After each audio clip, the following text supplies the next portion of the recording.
Aqui a gente cria, inspira e transforma. Faz o aqui da sua empresa ser incrível, porque em mãos certas as mudanças acontecem e vão além das expectativas. Entregamos o melhor, comprometidos com o prazo e com a qualidade. Impactamos positivamente a vida das pessoas, com ambientes inovadores que combinam funcionalidade e bem-estar. ITS Informove, há 28 anos fazendo arquitetura de vanguarda e engenharia de excelência, entregando projetos com vida para empresas com alma.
Somos uma empresa que há mais de 13 anos investimos em tecnologia e capacitação para levar o supply chain da sua empresa a um outro nível. Bem-vindos à Level Group. A Level nasceu de um sonho de resolver os problemas da cadeia de abastecimento. Nosso propósito maior é difundir os preceitos do Fairtrade e gerar resultados sustentáveis para vocês. Nosso time de soluções e tecnologia é altamente especializado na transformação digital dos processos de supply chain. Você prioriza o seu negócio e nós cuidamos da gestão dos seus serviços, garantindo a continuidade e a eficiência das suas operações. Nossos profissionais são especializados e continuamente capacitados para garantir a melhor compra e o compliance da sua organização. Então, se você pensa em supply chain, a Level sempre terá uma solução para atender. Somos One Stop Shop.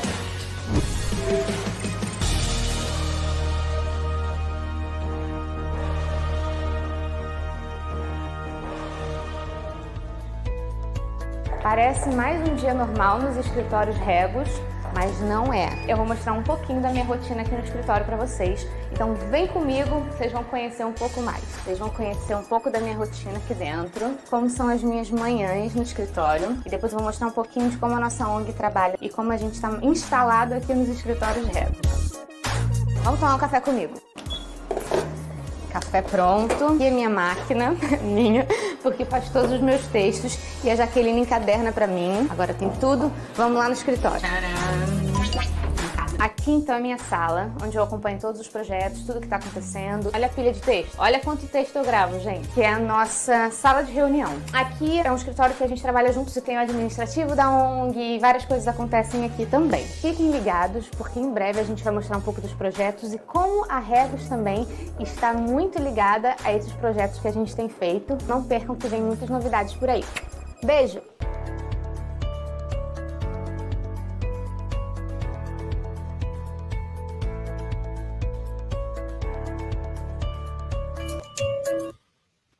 Olá a todos, sejam muito bem-vindos a mais uma super transmissão ao vivo aqui do Intox, exclusivo no LinkedIn e no YouTube.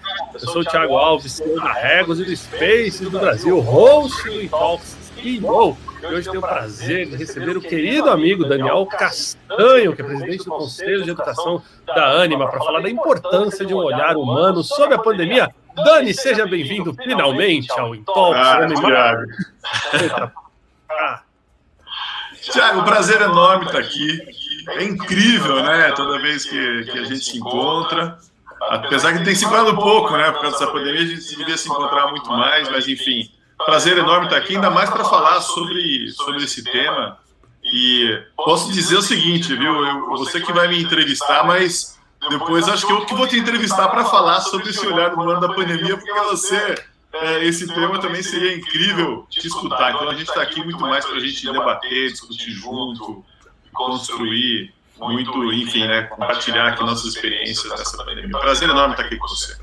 Muito bom, Dani. Seja muito bem-vindo, pessoal. Vocês vão gostar bastante do bate-papo hoje. Dani é uma pessoa incrível. Eu tive a oportunidade de participar de várias palestras com o Dani, vários eventos. Já estivemos juntos até lá na Band. Um abraço para na Band, legal.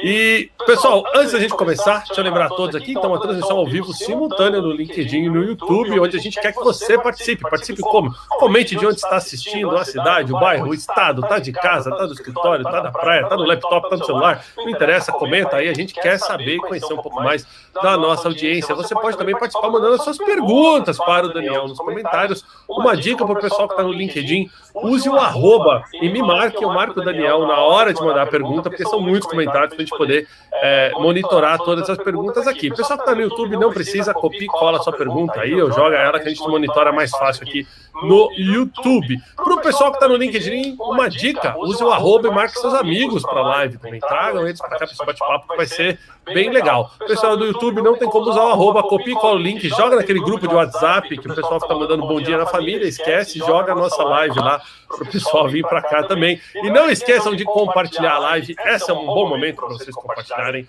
as lives. Nosso compromisso com acessibilidade, 100% das lives do Intox são traduzidas para Libras, a língua brasileira de sinais, e repostadas lá no YouTube da Regos Brasil e do Intox, tá, pessoal? Então, se você conhece alguém que precisa de acessibilidade também no mundo dos negócios, joga ele pro YouTube. Infelizmente, na transmissão ao vivo do LinkedIn, ainda não está disponível esta tecnologia. Em pouco tempo estaremos lá.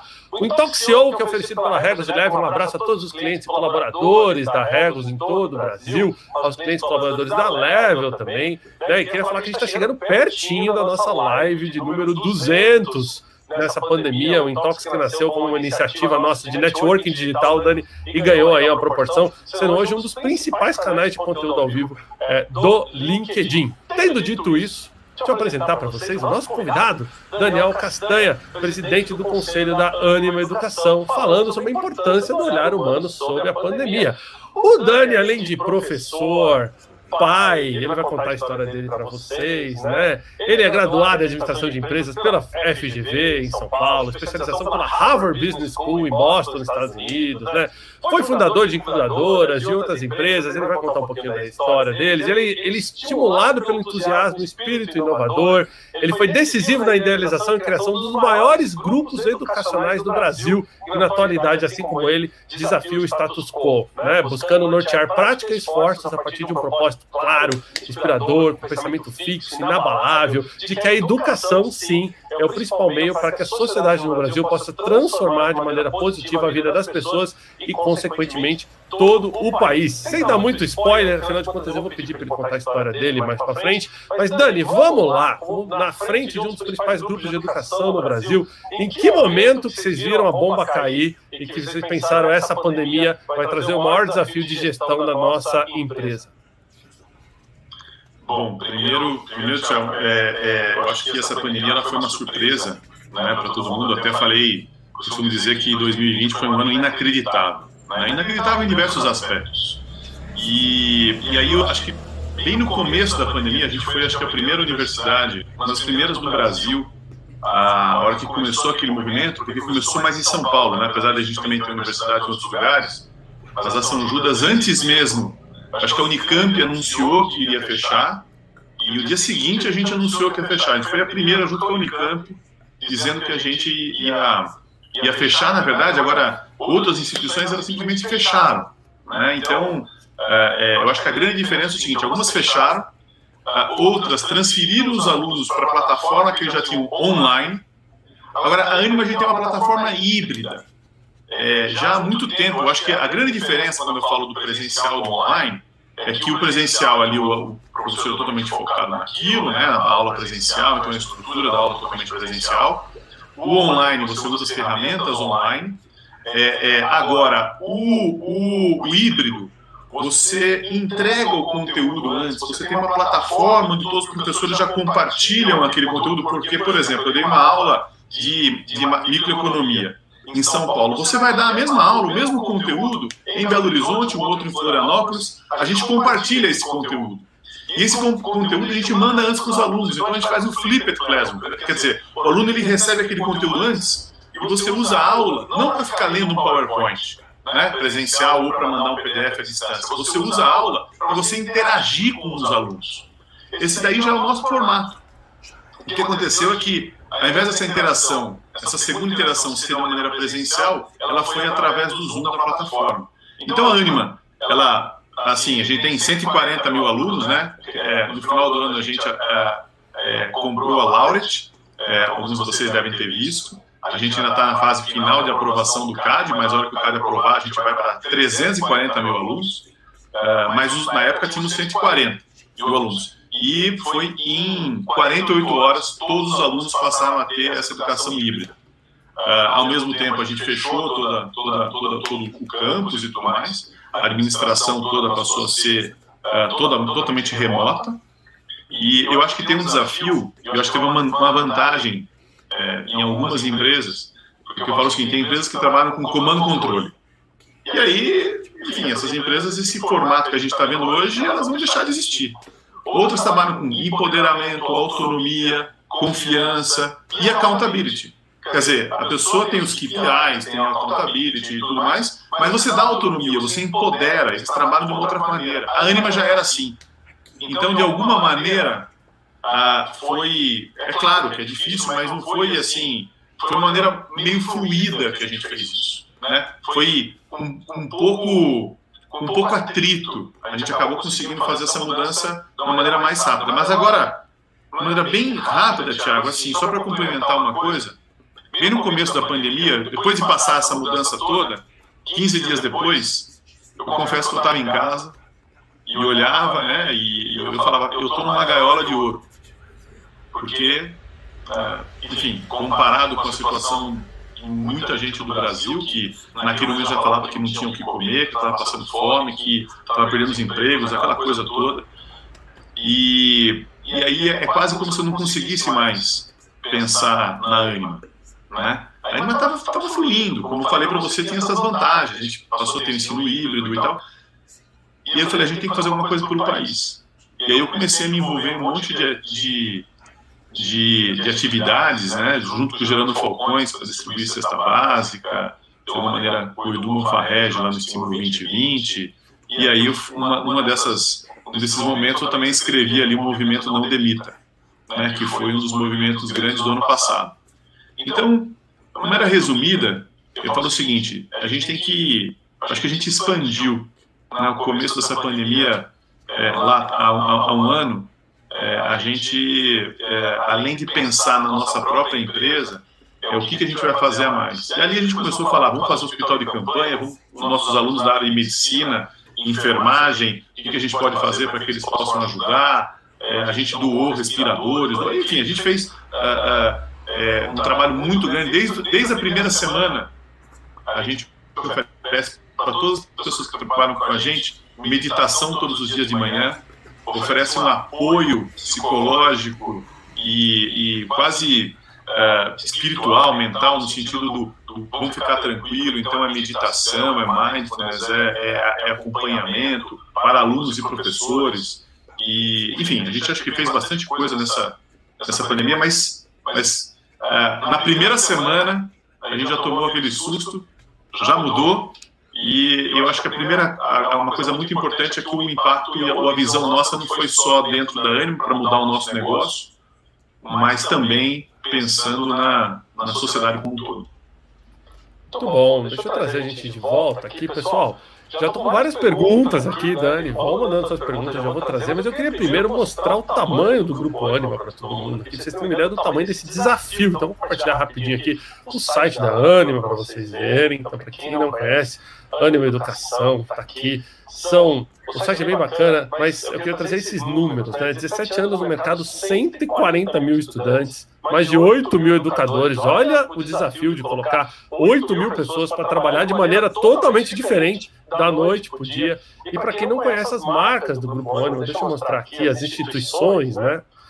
Porque eu acho que é bem interessante, né? Então, olha só que legal, pessoal. UNA, São Judas, UniBH, né? Olha, Fasec, UniFG, Inspiralha, HSM, Rádio. Olha quantas marcas legais. A Singularity U, que eu vou querer conhecer um pouquinho mais do trabalho dela um pouquinho mais para frente. Unicuritiba, Unisul e muitas outras, né, instituições de ensino superior aqui. Agora, Dani, voltando um pouquinho no seu tema aí, né? Então, como é que foi? 8 mil colaboradores? A plataforma não é nova, né? Quando a gente pega um Zoom, por exemplo, já existia. A gente pega videoconferência, já existia. A gente pega a possibilidade de ter aula remota, já existia, né? Já era algo assim. O que não existia era a necessidade de se fazer isso em todo lugar, ao mesmo tempo, para todo mundo, né? Essa agilidade toda, ela já estava disponível, vocês precisaram se reinventar em termos de tecnologia, houve uma disrupção digital dentro da Ânima, vocês chegaram um dia e falaram, cara, a casa caiu, agora a gente tem que ir para ali em termos de tecnologia. Conta um pouquinho para a gente também. Muito legal a tua pergunta. Na realidade é o seguinte, Thiago, a gente, já há algum tempo, a gente teve vou dizer assim, quase uma evolução em relação a pensar a tecnologia, né? A gente não tem a área de tecnologia. A gente já explodiu a área de tecnologia. A tecnologia tem que ser algo que está permeando a instituição inteira. Não tem área, não tem igual marketing, financeiro, não existe a área de tecnologia. Então, por quê? Porque você tem que criar uma cultura, um mindset digital. Você tem que ter uma cultura de analisar dados, de trabalhar, enfim. Então, agora, o que foi a nossa evolução? Eu falo que tem aquelas empresas, como eu estava dizendo, que trabalham com comando e controle. Depois você tem algumas outras que é muito mais o empowerment, o accountability, o trust, né, confiança. Tá? E aí você tem, eu acho que o mundo, a gente está entrando na era do pós-emprego. Então, com a compra da Laura, a gente está 8 mil, né? Agora a gente já tinha assumido a Unisul, a gente tinha uma opção de compra, então a gente já foi para 10, 11 mil mais ou menos que a gente tem hoje. A gente deve ir com uns 15 mil, 18 mil pessoas. Imagina uma empresa de 15 mil, você pode pensar, somos uma empresa de 15 mil. Do outro lado você vai falar, não, somos 1000 empresas de 15 pessoas. É uma outra maneira. Você tem que ter um mindset de uma startup. E quando eu falo que somos 1000 empresas de 15 pessoas, todo mundo trabalhando por um propósito comum, aí você ganha uma agilidade. É você ter um modelo ágil. A gente está entrando agora no mundo do pós-emprego. O que é o pós-emprego? Você não vai ter um emprego. Você vai entrar e trabalhar num projeto. Com quem? Com pessoas que pensam totalmente diferente de você, que tem uma competência diferente de você. E aquele time é uma pessoa que tem uma visão de marketing, outra de RH, outra de tecnologia, tal, e eles têm autonomia porque eles têm um projeto. Na hora que você desenha a empresa assim, desenha a estrutura assim, o que você tem? Você tem agilidade. Agilidade para quê? Para prototipar, para errar, para corrigir, para fazer de novo, sem ter a hierarquia, sem ter que aprovar uma coisa com outra. Há 3 anos nós fizemos uma pesquisa dentro da Ânima. Entre uma ideia surgir e ela ser implementada, demorava 256 dias. Só que a gente não tinha essa ideia, porque todo dia tem uma coisa nova. Tinha uma coisa nova que tinha surgido há quase um ano. Então, agora, quando você vai parar para pensar, eram 20 horas de trabalho para aquele negócio acontecer. Só que você faz uma reunião de 1 hora, você vai marcar uma reunião com outro diretor, demora mais 2 semanas. Aí você precisa de aprovação mais 3 semanas. Aí você faz uma reunião com todo mundo de brainstorming mais 2 semanas. Quando você vê, passou um ano. Então, a gente redesenhou todos os processos para ter uma agilidade muito maior. E o que eu acredito, de um lado você tem que ter agilidade, e do outro lado, você tem que ter uma capacidade de antecipar tendências. 2 áreas não existem dentro da Ânima. Eu estava falando tecnologia e inovação. Inovação também ela acontece o tempo inteiro. E eu acho que é uma estrutura, um mindset, é um modelo mental, é um mindset digital e um mindset da inovação. Então, para que isso aconteça, por exemplo, tem uma regra da Ânima que cargo não entra em reunião. Não pode entrar. Não é que quem decide é o que tem a maior autoridade. E aí a diferença entre você trabalhar com a autoridade do argumento ou o argumento da autoridade. O argumento da autoridade não vale nada. O que importa é a autoridade do argumento. E aí você pode estimular o conflito de ideias. E o conflito de ideias faz com que você tenha uma empresa muito mais inovadora. Então eu digo isso porque quando você tem essa cultura, que a inovação acontece em todo qualquer lugar, você tem uma empresa ágil, o que você precisa? Você precisa ter uma área de tendências, você precisa ter um grupo que fica pensando tendências, e não inovação, é tendências. Para onde a gente está indo? Estuda, conversa, benchmark, entende o que está acontecendo no mundo. Tem que ter tempo de qualidade para pensar nisso. E aí sim, essas duas coisas, antecipando tendências e agilidade para prototipar, rodar, fazer, reinventar, faz com que você seja uma empresa que está sempre update. É uma startup, todo mundo trabalhando com agilidade e visão de futuro, mas uma visão que você... A gente tem a visão 2025, eu vou fazer uma aposta, dou uma casa, que nada daquilo vai acontecer. Claro que não. Mas o que importa é que você está pensando naquilo e daqui a um ano a gente vai ter de 2026, depois de 2027, a hora que você... É sempre um horizonte. O horizonte você pode ver, até fotografar, mas você nunca consegue chegar. É um barquinho, você está andando, está sempre indo mais, está sempre mudando o horizonte. Mas você consegue ir definindo para onde você está indo. Então, quando acontece essa mudança, esses elementos do empoderamento, cada um entra em reunião, da autonomia das pessoas, trabalhar em times diferentes. Como eu falei, a gente está entrando numa hora do pós-emprego, você vai trabalhar com pessoas diferentes o tempo inteiro, ampliando a diversidade. Né? Os algoritmos das redes sociais só nos mostram aquilo que, como a gente deu um like, a gente pensa. Aí você fala, todo mundo pensa igual a mim. Né? Então, o que você precisa? Trabalhar com gente diferente. A escola, inclusive, precisa desenvolver essa capacidade, essa empatia, trabalhar com a diversidade. Então, quando você tem esses elementos, já de uma maneira natural dentro da empresa, a migração, aí não é o Zoom que fez a gente mudar. Não é o Zoom que deu agilidade ou qualquer outra coisa assim. Ou as plataformas do LMS nosso, né, que é a plataforma do ensino à distância e tal. Isso aí são ferramentas. São simplesmente ferramentas. E aí, assim, é uma maneira nova de pensar. Então, o ensino híbrido de um lado, com essa visão, já entendendo que a gente não tem o ensino, depois a gente pode falar um pouco mais sobre isso, Thiago, mas assim, não é importante o presencial à distância. O que é importante é o síncrono e o assíncrono. O assíncrono, então, vou dar um exemplo. Se a gente for assistir um show no estádio, é incrível aquela energia, é um jogo, uma energia. Mas se você vacilar, você nem olha, você consegue ver o cantor pelo telão, e malemar, mas a energia é incrível. Se você assiste na tua casa, nossa, você vê de diversos ângulos, você vê até o cara falando, enfim, é incrível, né? E você vê o gol de diversos ângulos e tal. Cada um tem a sua, mas você não tem a energia. Cada um tem a sua beleza. Então, no momento não síncrono, cara, você pode editar um vídeo, fazer um negócio incrível, maravilhoso, pode fazer... Então, você editou. Outra coisa, é o síncrono. O síncrono é para fazer pergunta, para interagir. Não é só eu ficar aqui uma hora e ficar falando um monte de coisa. É você fazer pergunta, eu interagir, a galera pergunta também, a gente responde. Aí sim vale a pena um momento síncrono. Então a escola tem que ter coisas que você manda antes, vídeos, para deixar inclusive os momentos síncronos mais ricos. E assim deve ser a empresa. Você não tem que ficar gastando reunião para ficar apresentando um PowerPoint, um relatório. Cara, informação, manda.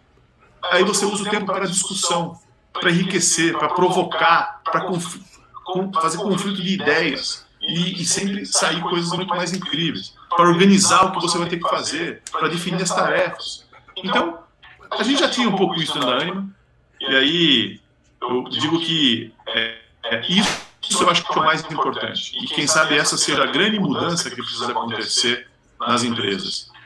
Quem sabe eu digo assim, para que você consiga evoluir tecnologicamente, você tem que caminhar no não tecnológico, caminhar na cultura, no olhar no olho, no reconstruir essas relações, né? Por isso que quem sabe o olhar humano da pandemia. E eu digo assim, tecnologia não é software. Tecnologia, um óculos é tecnologia. Um copo é tecnologia. Tecnologia é tudo aquilo que ajuda você a ficar melhor. Então, a gente está falando aqui de outras tecnologias, de restabelecer essas relações humanas, e entender o que você tem que fazer dentro da sua empresa, que não é comprar um software ou fazer assinatura do Zoom ou qualquer outra coisa. Que tecnologias estão faltando para que você possa ter uma empresa mais ágil, capaz de antecipar a tendência, de ser mais gostoso, mais divertido, que você não precisa trabalhar com comando e controle, né? Trabalhar no medo, e sim trabalhar no amor, trabalhar na inspiração, trabalhar na provocação, compartilhar o mesmo propósito. Para finalizar, eu falo que, para mim, uma empresa, definição de empresa, uma empresa nada mais é do que um conjunto de pessoas compartilhando um propósito comum, fazendo alguma coisa que faz diferença para o mundo, por isso que o mundo paga para, e principalmente, um lugar onde cada um individualmente pode aprender, pode crescer, pode se desenvolver, pode se tornar uma pessoa melhor. Isso para mim é uma empresa.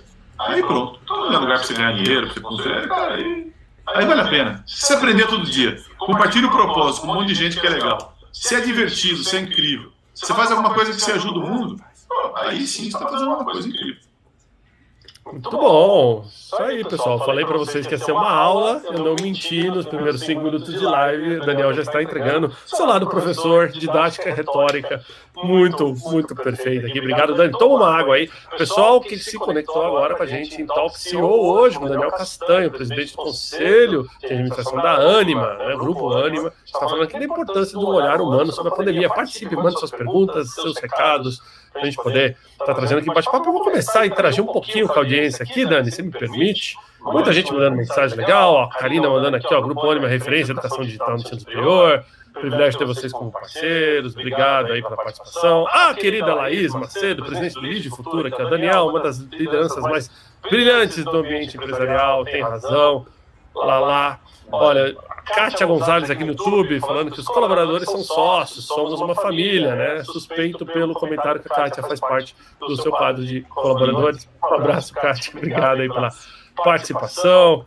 Que a Jeane, direto de Bom Jardim, em Minas, a pandemia está me transformando enquanto educadora, vejo os pontos positivos, estou me reinventando. Muito legal, pessoal. Mandem suas perguntas, né? A gente vai trazer aqui para vocês.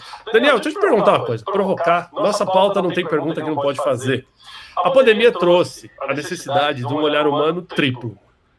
A empresa para o colaborador, a empresa para os seus clientes e a necessidade da gente olhar para um fator que não entrava na porta das empresas, que é a família. Antes, quando a gente entrava para fazer a reunião na casa de alguém, antes para entrar na casa de alguém, você pedia licença, né? Então batia na porta, pedia licença, os mais educados pediam licença, mas hoje não. Hoje a gente entra, você vê aquele desafio todo, eu vejo pela minha casa mesmo, o desafio da aula remota, principalmente os meus filhos que são pequenos, é uma outra estrutura de entendimento ainda, principalmente em época de alfabetização, que é bem mais difícil, assim, esse modo assíncrono e síncrono que você estava falando, para eles entenderem essa dinâmica, eles precisam do contato. Como que foi para vocês tentar entender esse tripé? Porque eu tenho certeza que durante a pandemia, em algum momento ficou aquele ponto de interrogação de vocês, mas e aí, né? O impacto na crise, isso vai gerar menos ou mais demanda financeira para a gente? Ao mesmo tempo, será que todos os alunos têm estrutura para fazer a minha aula remoto? Por outro lado, será que todo mundo que tem estrutura, será que eles estão preparados perante em casa? Como que foi olhar para isso de uma maneira mais humana do que não necessariamente a tecnologia que você já explicou? Perfeito. Sem dúvida, né? Eu falo, olha, você está dentro da minha casa, você sabe o quadro que tem aqui em casa. Então, a gente ficou muito mais íntimo, né? Na verdade, ficou muito mais próximo. Toda vez que você faz uma conversa, e é isso que eu falo, sabe, Thiago, assim, ó, quando você fala de ensino à distância, né? Se você tiver uma palestra, eu assisti uma palestra sua, 2.000 pessoas lá, você falando eu lá, assistindo, o que eu vi foi você num telão. Agora eu estou aqui olhando o seu olho. Isso daqui é muito mais de perto do que assistir uma palestra sua que antes era coisa presencial. O que é presencial, o que é a distância? A gente tem que repensar esses conceitos de tempo, de espaço, né? Do que é presencial à distância, e efetivamente entender. Então, eu acho que tem algumas coisas que a gente quebrou. Você faz um negócio incrível no LinkedIn e tal, e a gente já falou sobre isso, a questão de você ser autêntico, a autenticidade. Então, tem gente que tem um perfil no LinkedIn e outro no Instagram. E até coloca o sobrenome do meio no Instagram e o outro no LinkedIn, porque você é surfista, você quer falar que você faz bolo, você cozinha, e o outro não. O outro é que você é aquele analista financeiro do banco. Tá, você é uma pessoa só. Então essa questão dessa indissociabilidade, de entender quem você é no trabalho ou no lado pessoal, não existe isso. O que existe é uma diferença entre, não o profissional pessoal, mas entre o profissional pessoal e a intimidade. Aí tudo bem. Mas você é um ser só. E de alguma maneira, a pandemia, ela mostra esse lado mais humano. A gente está aqui, de repente, pode escutar um cachorro aqui, pode escutar meu filho. Tudo bem. E tem que agir de uma maneira natural. Agora, esta empatia de você entender o momento que eu estava descrevendo para você, seja lá no Não Demita, então eu vou dar exemplos de coisas que a gente fez, né? Como eu estava falando, a gente ofereceu meditação e tudo mais para todo mundo. A gente tem uma estrutura médica, nossos médicos, nossas faculdades de medicina, onde todos os funcionários que pegaram Covid e seus familiares consultavam esse médico, dava as diretrizes, olha, faça isso, faça aquilo, onde você está, que lugar, qual que é o melhor hospital, quem que é a melhor pessoa, e, enfim, os sintomas. Então a gente teve uma equipe médica o tempo inteiro para ajudar todas as famílias. No ano passado, a gente tem uma pessoa só que faleceu na anime inteira, porque teve um apoio muito, muito minucioso com todo mundo. A gente pagava, imagina, nossos campi, tem um link lá, Wi-Fi, super poderoso, porque, é claro, dentro da universidade. No dia seguinte, o campo está fechado. O que nós fizemos? Ligamos na Vivo. Falei, olha, faz o seguinte, eu não vou cancelar, não, eu vou continuar pagando. Mas ao invés de você direcionar todos esses gigas para os nossos campi, eu quero que você distribua para esses CPFs e demos 5 GB para todos os alunos e professores, para que eles pudessem ter acesso. Então, o nosso campus se dividiu em milhares de casas, assim que a gente enxergou. Então, esse tipo de coisa, fizemos um seguro-desemprego.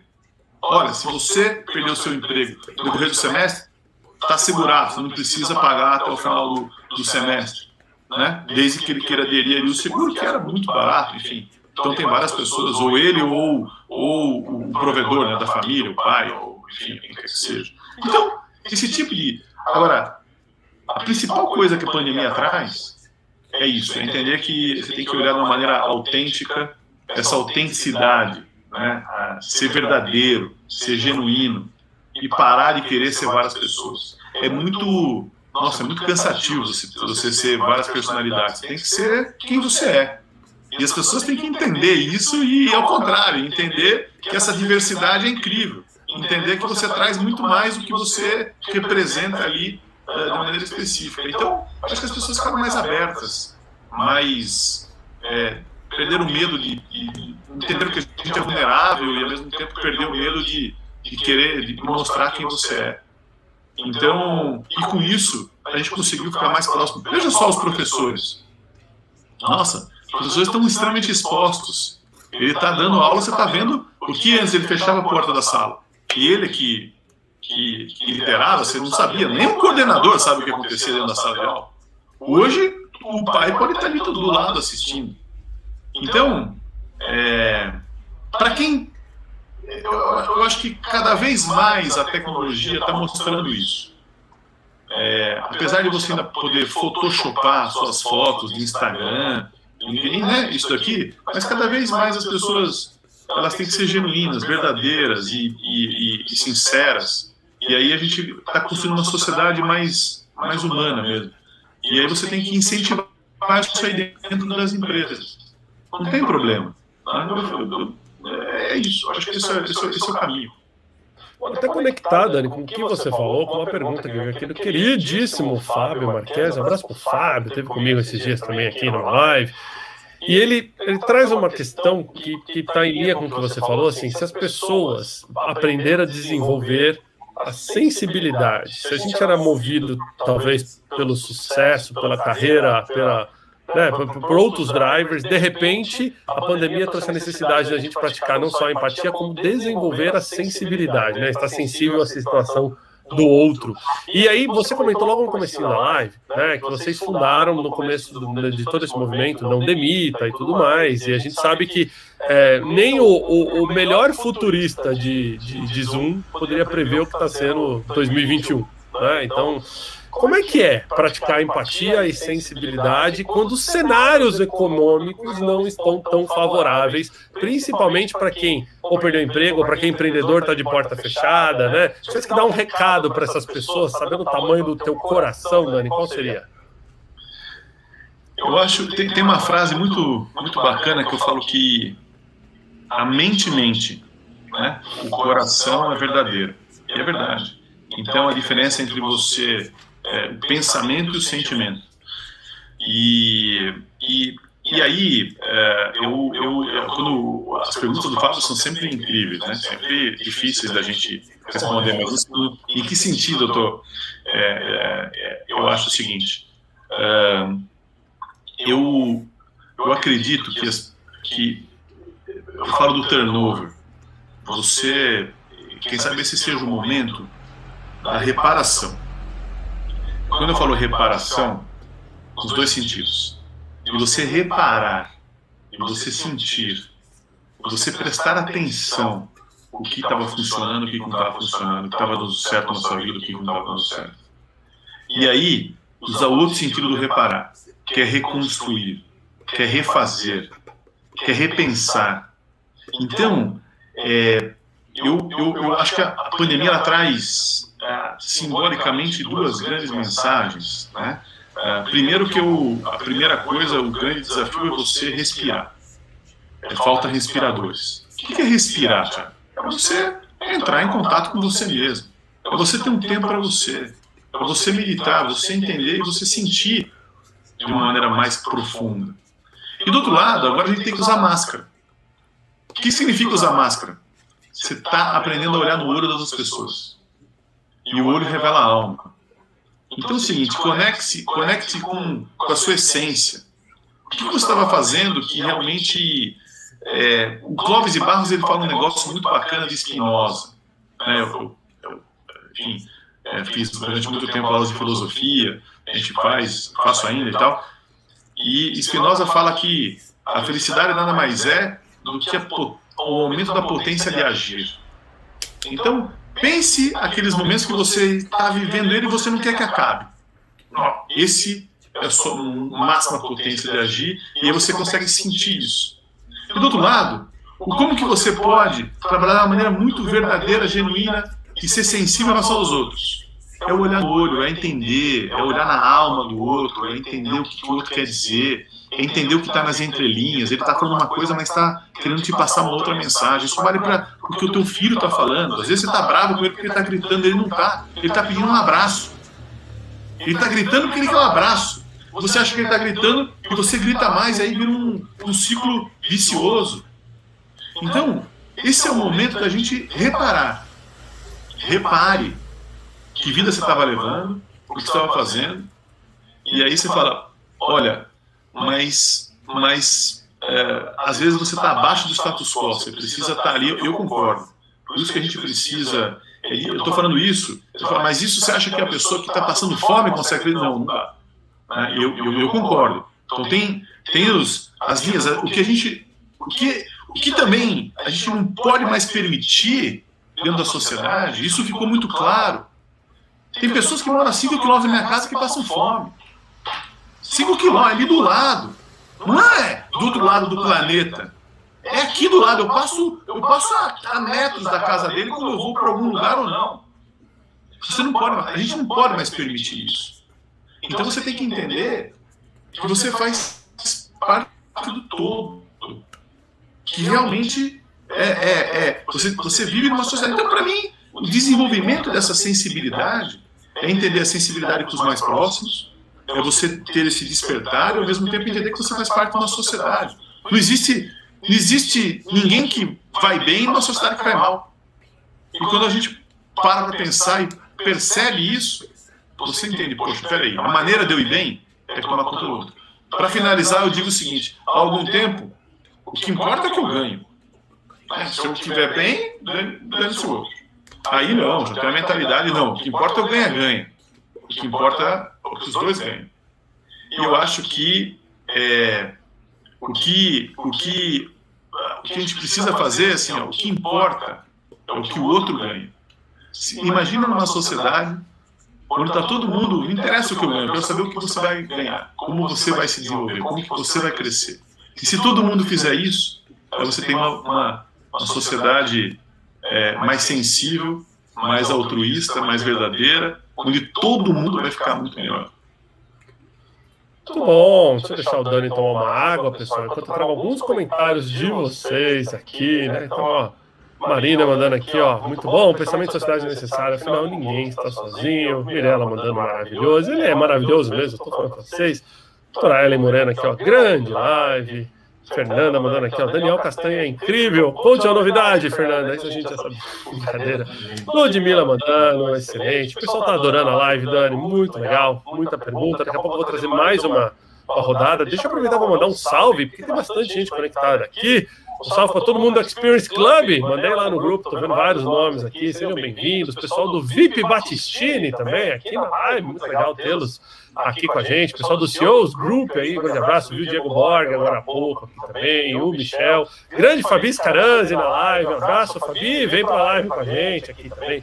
Fazer barulho. Mandando um abraço para você aqui, Dani, também. Dani, se a gente pudesse agora aproveitar esse último terço do nosso tempo aqui, vamos tentar um bate-bola rápido em termos de algumas coisas no mercado da educação.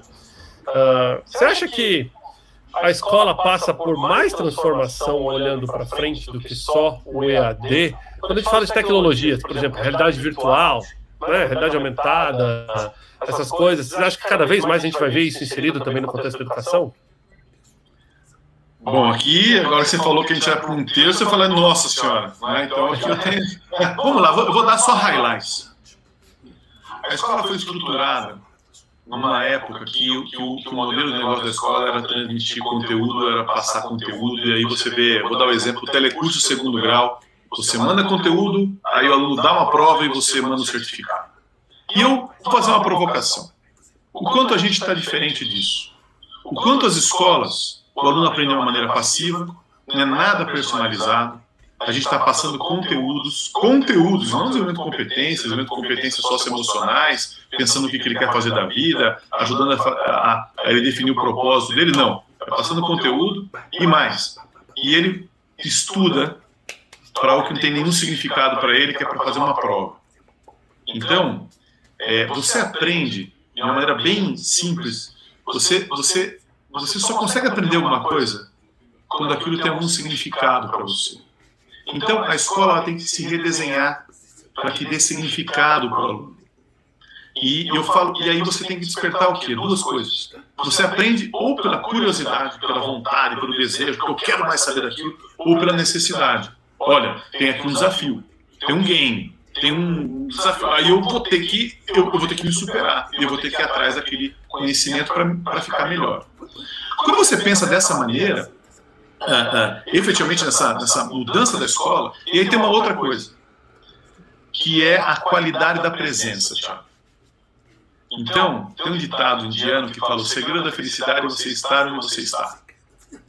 E o grande desafio é que você está trabalhando, pensando no final de semana, você está no final de semana pensando na reunião, você está tomando banho, não, está tomando banho? Sinta a água, esteja ali.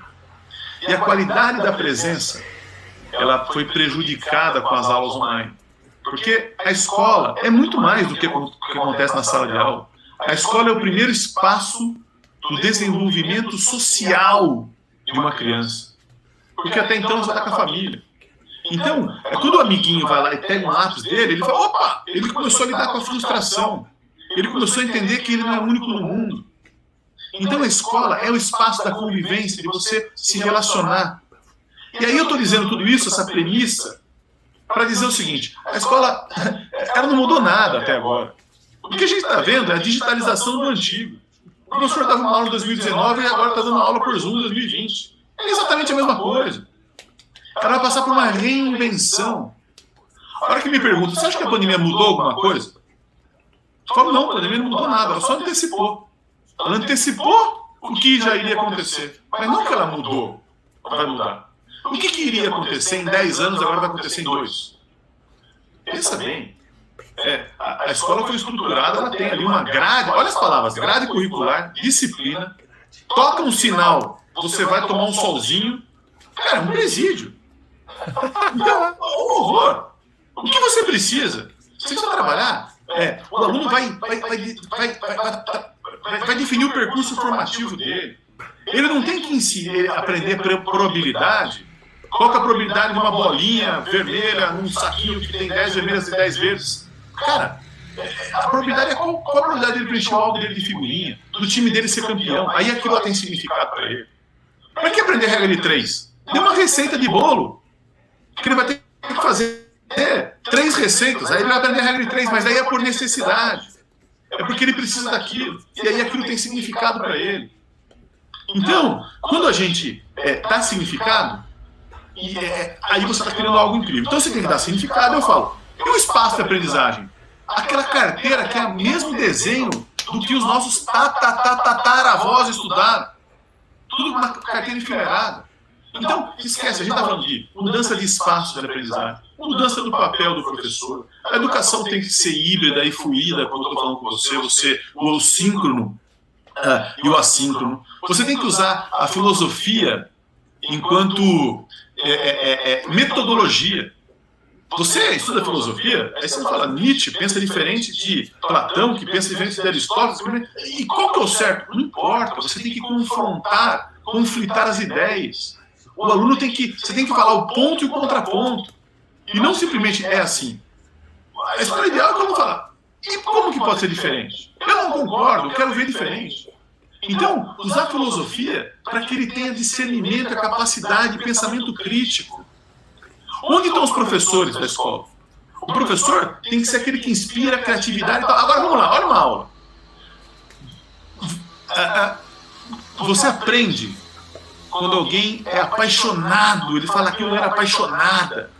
Por isso que ninguém gosta de matemática, porque quem ensina é a professora que fez pedagogia e geralmente ela não gosta de matemática, mas as 4 primeiras operações são muito simples. Ela até ensina, mas não com paixão.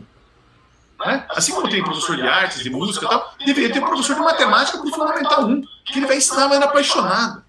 Agora, você imagina o seguinte, eu estou dando uma aula, e aí a hora que eu vou falar sobre algum tema de tecnologia, sobre o futuro, tal, agora, ao invés de eu falar aquilo, eu chamo o Thiago. E, pum, você entra por Zoom com a minha turma, 20 minutos. Por que eu vou projetar um PowerPoint? Vai ser substituído pelo Zoom.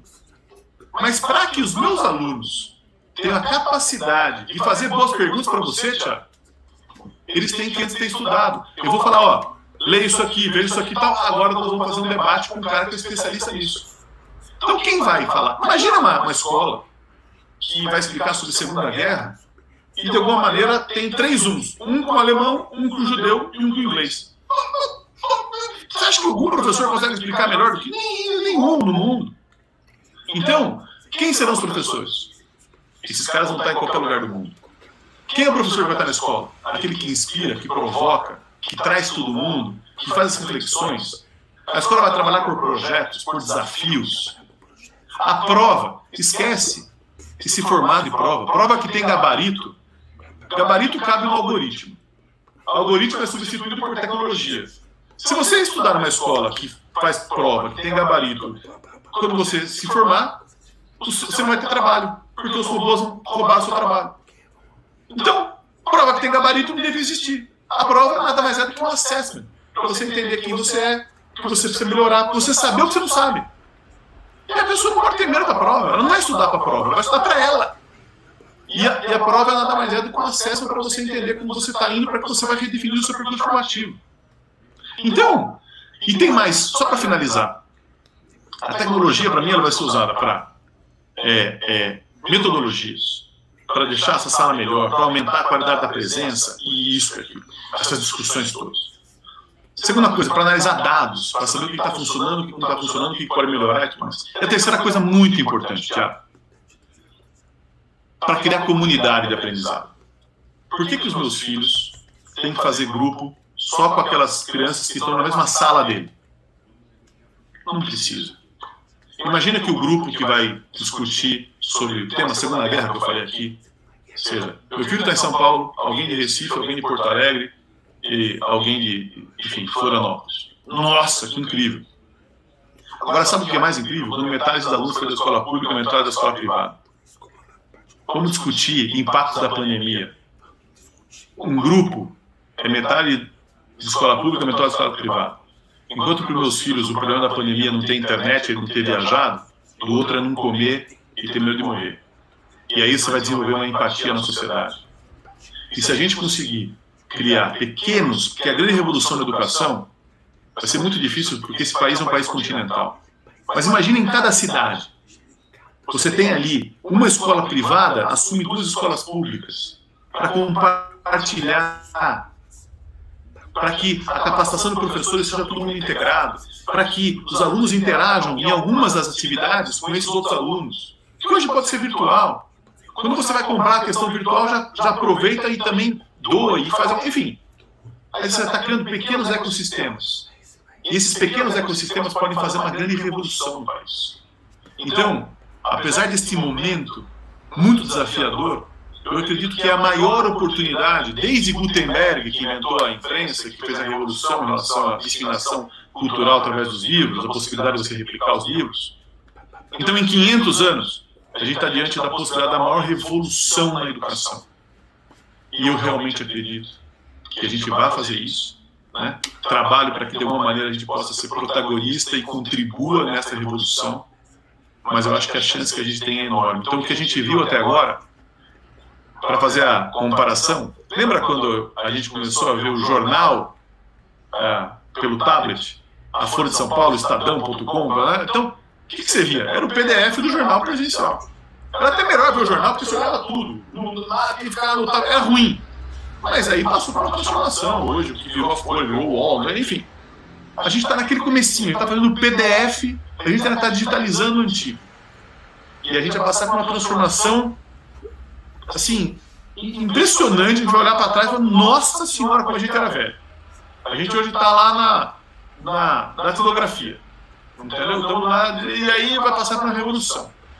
E a notícia muito boa é que essa revolução vai ser incrível e vai transformar de uma maneira a capacidade nossa de aprender, o significado, o valor, o desejo das crianças de ir para a escola de uma maneira que a gente quer imaginar. Muito bom, obrigado Dani pelos comentários. Pessoal, a gente caminha aqui para os últimos 10 minutos da nossa live, que está sendo uma aula aqui do Dani. Deixa eu trazer alguns comentários aqui, ó.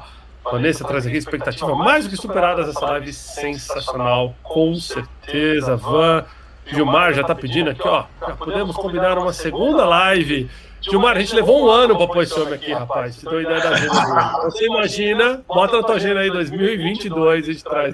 Não, de jeito nenhum. Na hora que você quiser, tá aceito. Incrível conversar com você. Muita gente aqui mandando mensagem, né? Pessoal, vários alunos aqui da Ânima, tentando trazer algumas das respostas que você já não tinha falado. Tinha uma resposta bem legal, assim, como é que você viu a questão da privada e pública, você acabou até trazendo nessa última visão sua. Então eu vou aproveitar, Dani, você me permite, para explorar esses últimos minutinhos que a gente tem contigo.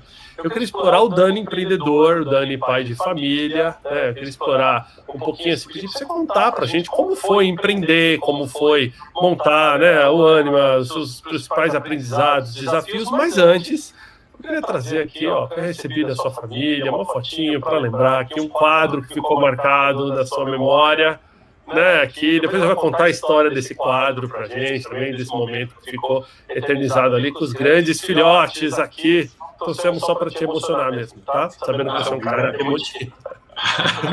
Conta um pouquinho, Dani, da sua história pro pessoal aí. Não, enfim, agora você me pegou, né? Essa história, esse momento foi um momento mágico. A gente estava no Peru andando e enfim, e aí, de repente estava numa caminhada e eu lembro que a gente viu um lugar que deu uma paz, o coração parecia que ia explodir, e a gente tirou essa foto aí, e aí no aniversário meu eles me deram esse quadro de presente. Tiago, eu acho assim, bom, primeiro, você me pegou agora de surpresa para contar aqui a minha história, mas eu sou indiscutivelmente, assim, eu acho que como todo mundo, apaixonado pela família, o que faz sentido são os filhos, o que você quer construir, né? Tem muitas vezes que meus filhos, acho que tem uma história muito bacana que minha filha do meio uma vez me perguntou, ela tinha 5 anos, hoje já tem 14, papai, você vai trabalhar hoje de novo? E eu falei, filha, eu vou, mas você não vai para a escola? Achei, mas eu vou para a escola para aprender. E eu falei para ela, eu também, filha, eu vou no trabalho para aprender. E a vida é assim, quando a gente é criança, a gente aprende na escola, depois na universidade, depois no trabalho. E é isso que eu acredito que é o trabalho. E é isso que eu passo para eles, e aí, enfim, de alguma maneira, o universo foi muito, muito generoso comigo, eu acabei me livrando da ganância, do desejo de querer ter mais do que eu tenho, né? Eu estipulei, eu quero ter tanto. E aí, como é um copo, tudo você coloca mais, transborda. E o que faz você acordar todo dia, visto que não é mais para ganhar dinheiro? Não é porque tem muito, é porque eu defini que aquilo que eu queria ter. E eu recomendo isso aí, Thiago. Porque o nosso cérebro é tão inteligente que ele não vai deixar a gente... Eu não vou falar para você, você é campeão de Wimbledon no ano que vem, sabe? Não dá. Eu não vou acreditar nisso de uma maneira verdadeira, convicta. Porque o nosso cérebro não deixa a gente se frustrar. Então, se você falar quanto você vai ter de grana, um dia você vai chegar. E aí o que faz? Faz com que você, de alguma maneira, tenha que pensar efetivamente o seu propósito. Por que eu deixo as pessoas que eu mais amo na vida, para ir trabalhar, para ir querer fazer alguma outra coisa e tal? Porque eu acho que eu tenho um papel, uma responsabilidade, a possibilidade de realmente fazer diferença na vida das outras pessoas. Benjamin Zander é um maestro, e ele fala que o segredo da felicidade é a quantidade de olhos brilhando ao seu redor. E quem sabe esse seja a coisa mais valiosa. Aí eu falo para você que eu vou dividir aqui o que eu imagino, que pai que eu quero ser, né? Passar algumas coisas para meus filhos. Primeiro é assim, que eles descubram quem eles são, e qual que é o papel deles no mundo, na sociedade, o que eles vieram fazer e tudo mais. Eu tenho um termo em japonês que chama Ikigai. Nada mais é do que razão de ser, que é a confluência entre o que você faz bem, o que você ama fazer, o que o mundo precisa e o que o mundo paga para. Então, meu primeiro papel como pai é ajudar meus filhos a descobrirem quem eles são, o que eles fazem bem, ajudar eles de uma maneira efetiva, conseguir maximizar esse potencial, esse desejo, esse papel deles dentro da sociedade. Depois eu digo que é fácil escolher entre o certo e o errado, difícil escolher entre o certo e o certo. E nós somos o fruto das escolhas que fizemos. Então, eu de alguma maneira quero... eu acho que o líder, se tivesse uma palavra só, que define tudo, ele ter discernimento. Então, na vida, eu falo que eles têm que ter discernimento, têm que ter capacidade de fazer as escolhas. Terceira coisa, como eles encaram o erro. O erro, para muitas pessoas, trava. Você tem que entender o erro como algo que te inspira, que te provoca, que te faz melhor, e tudo faz parte. Então, entender o erro como uma evolução, como um desafio. E a última coisa eu falo, olha, nunca dê menos do que o seu máximo. Porque se você sempre der o seu máximo, nada dá errado. Vai acontecer diferente do que você planejou. Mas não vai dar errado. Era para não ter acontecido mesmo. E entenda dessa maneira. Então, eu procuro dividir a minha vida e o que eu desejo para os meus filhos é o que eu, de alguma maneira, tento, de alguma maneira, desejar para todos os alunos, né? Seja na Ânima, seja na Escola Castanheiras, que é nossa, seja na Lumiar, seja em outros lugares que eu, de alguma maneira, participo também, seja fazer essa revolução dentro da escola pública, quem sabe seja um dos meus propósitos pessoais e tudo mais. Eu sempre digo, a gente é aquilo que a gente espalha, não aquilo que a gente junta, né? Então, tentar espalhar um pouco do que eu desejo para os meus filhos para todo mundo, né? Tenho 3 filhos, a Maria Eduarda, que faz 16 anos essa semana, a Helena, que faz 14, e o João, que que tem 11. Enfim, o que eu faço na vida de alguma maneira é a razão de viver. Por que você não quer morrer? Por que você não quer morrer? Acho que essa é a pergunta. Ou quem você é sem explicar o que você faz. Poxa, eu sou o pai dos 3, querendo fazer com que o que eu faço para os 3 possa fazer para outras pessoas também no mundo, que é isso que eu acho que é o que no final do dia vale para a vida. Então, é um pouco isso. Muito bom, muito obrigado pelas palavras, belíssimas palavras. Queria até trazer aqui para vocês, pessoal, enquanto o Dani falava do conceito do Ikigai, a gente já teve algumas pessoas que trouxeram esse conceito, eu fiquei devendo da última vez de trazer isso aqui, ó. Né? Então o Ikigai que tá aí, ó, que você ama fazer, que você é bom para o mundo, que você é bom em fazer, né? Que você é pago para fazer, ali no meio você tem sua missão, paixão, profissão, talento, encontrar o centro disso aqui, é o que o Dani explicou com maestria, né? Esse conceito do Ikigai. Dani, você me permite, antes da gente passar para as suas considerações finais para a nossa audiência aqui, que está bem emocionada com as suas falas, né? O pessoal aqui está mandando bastante mensagem, ó. Marcos mandando aqui, ó, fantástico, uma aula magna, é isso mesmo. A sua frase é o que a gente espalha, não o que a gente junta, né? Sensacional. Muito legal mesmo, muita gente mandando parabéns aqui na live. Antes, deixa eu divulgar as próximas lives. Na verdade, eu vou divulgar a live de semana que vem, que é super especial aqui, ó. A gente tem uma live dia 15 de abril às 11h30, eu recebo o queridíssimo Pablo Fava, ele que é presidente da Siemens Brasil. A gente vai falar dessa transformação digital e o protagonismo de lideranças voltadas à sustentabilidade no Brasil. Então, olha só, pessoal, 15 de abril, quinta-feira da semana que vem, 11h30 da manhã, estou aqui com o CEO da Siemens, então, para a gente falar desse crescimento através de sustentabilidade. Esse é um tema bem bacana aqui. Queria agradecer a Informov e a Audi do Brasil aí, pelo oferecimento dessa live de hoje, né? A gente passou os comerciais no começo. Um grande abraço, eu vi o Murilão na live, viu o Johannes aqui com a gente, muito legal ter vocês aqui com a gente, parceiros do Intox, né? Agradecer todo mundo que participou da nossa live, deixe os seus comentários, deixe o seu joinha. Quem não se conectou ainda, quem não segue o Daniel Castanho no LinkedIn, gente, vocês estão cometendo no mínimo um crime, porque ele compartilha muita coisa bacana. Deixa eu jogar o perfil dele aqui, ó. Então, quem não segue, clica lá, ó, Daniel Castanho.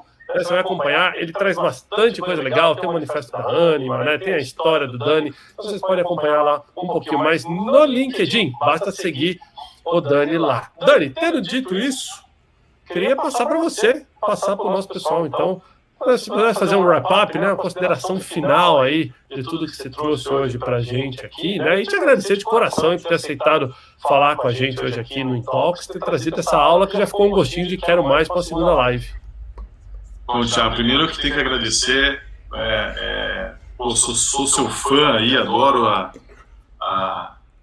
que você faz, cara, a energia com que você faz e a intensidade, né? Eu falo muitas vezes que as pessoas, eu odeio tofu, odeio bege, odeio meia porção. Cara, você tem que, mais do que ser inteiro, você tem que transbordar, ser intenso. Work hard and play hard, cara. Faz as coisas, vai com tudo, né? Então, acredite em você. E você representa isso, você é isso, você é uma energia incrível. Eu me costumo no coletivo, várias coisas que eu falei aqui, eu acho que eu fui pensando aqui, fui falando, então eu também vou aprendendo, né? Me construindo aqui junto com as suas perguntas e tal. Então, incrível estar aqui. Para mim, a grande questão muito importante nessa pandemia, eu entrei em 2021 assim, falando algumas coisas. Primeiro, né, eu não quero perder as coisas boas que aconteceram e qual é o legado bom da pandemia. Então, estou mais com a minha família, estou com uma vida um pouco mais estruturada, estou meditando, estou pensando, cara, isso aqui é algo que você não deve deixar, não deixa voltar, nunca mais volte quem você é. Eu acho que tem uma grande diferença entre a gente crescer e evoluir. Crescer você fica maior, suas coisas ficam maior, e evoluir você fica melhor. E eu acho que a pandemia é o momento da gente evoluir, da gente, quando eu falo de você repensar, eu acabei de escrever um texto especificamente aí na Páscoa, eu falo, a ressurreição. Ressurreição não é você voltar a ser o mesmo. Ressurgir é você fênix, é você voltar e ser melhor, voltar e, enfim. E na vida, tem muitas coisas que acontecem quando alguém tem uma doença, perdeu um ente querido, alguma coisa assim.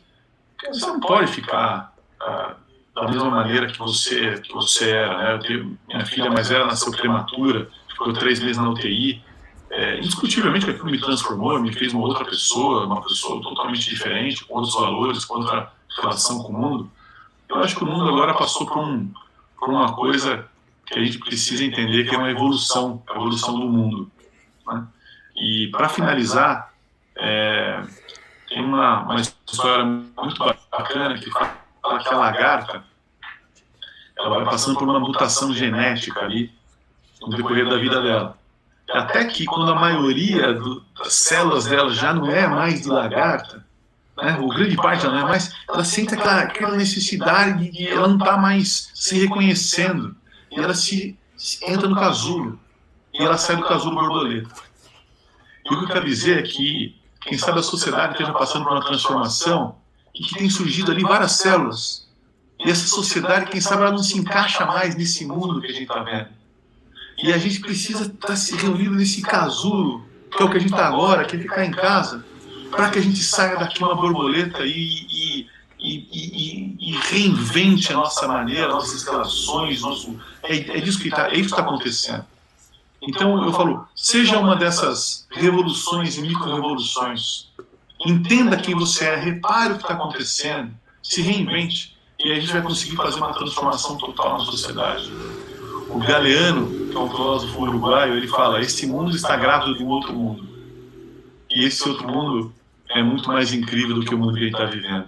Seja a analogia da gravidez do Galeano, seja a analogia da gente virar uma borboleta, eu acho que a gente deveria refletir, entender e jamais perder a esperança. Se você é alguém que está se encaixando nessa sociedade, é melhor você mudar.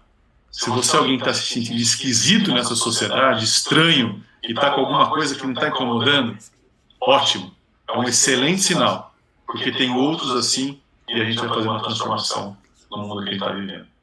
Obrigado de coração, um prazer incrível estar aqui com você, sentir essa energia, poder dividir de alguma maneira algumas coisas que eu penso e que eu tenho aprendido com pessoas como você, que eu tenho convivido no decorrer dessa pandemia e ainda durante toda a história da minha vida.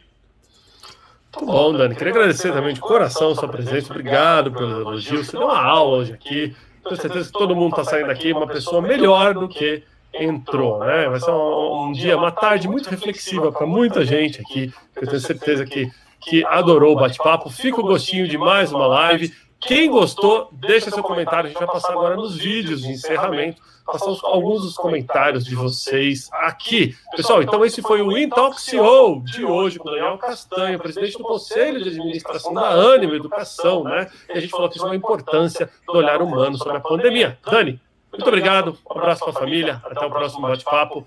Para vocês que ficaram aí.